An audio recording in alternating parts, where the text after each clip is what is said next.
জনগণ তো আর ভেতরের খবর জানে না। জনগণ বুঝবে, এখন থেকে আমরা বুঝবো যখন আপনার বাজেটের 50% চলে যাবে এই দায় মেটাতে।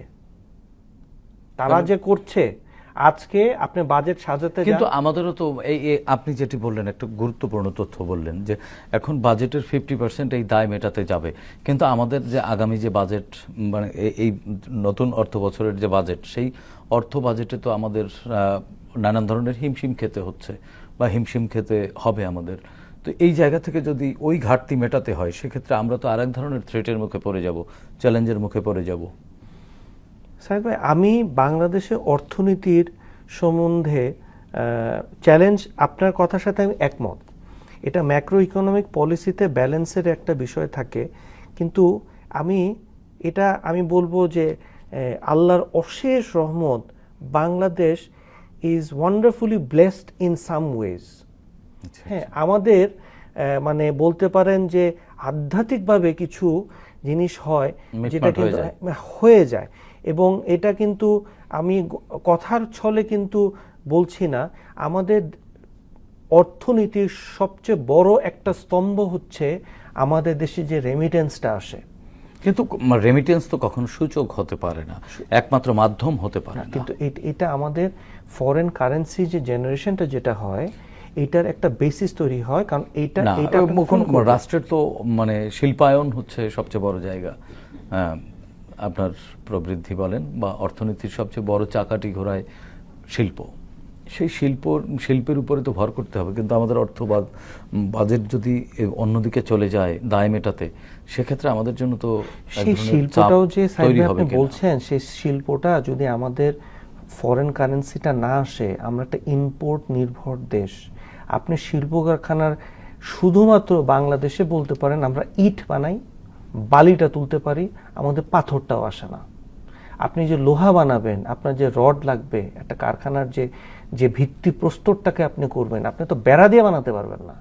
তো সেটা তো সম্পূর্ণ আপনার ডলারের উপর নির্ভর করে।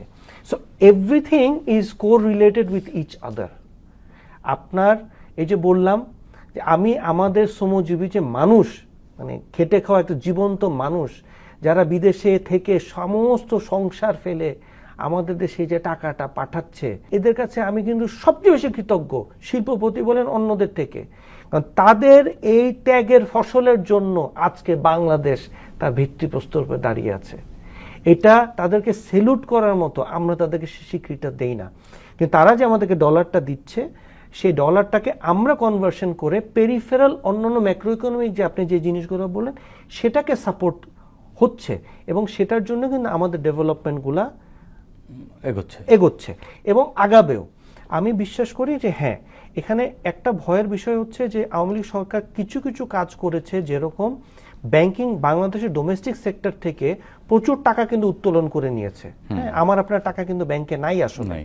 তো সেই টাকাটাকে তারা এখন আমাদেরকে যেটা সামনে যে কাজগুলো করতে হবে, যেটা আপনি দেখবেন যে আমাদের অর্থনৈতিক ডেভেলপমেন্ট একটু মানে স্থির হয়ে যাবে। আমরা যে তুঙ্গের মতো দৌড়াচ্ছিলাম না, সেটা হবে না, সীমিত কিছু না। রিয়াদ ভাই, আমাদের তো মনে করেন পরিবর্তিত পরিস্থিতিতে এইসব অন্যায়, দুর্নীতি, অনিয়ম এগুলোর থেকে বেরিয়ে একটা নতুন পথে আমরা এগোবার চেষ্টা করছি বা স্বপ্ন দেখছি।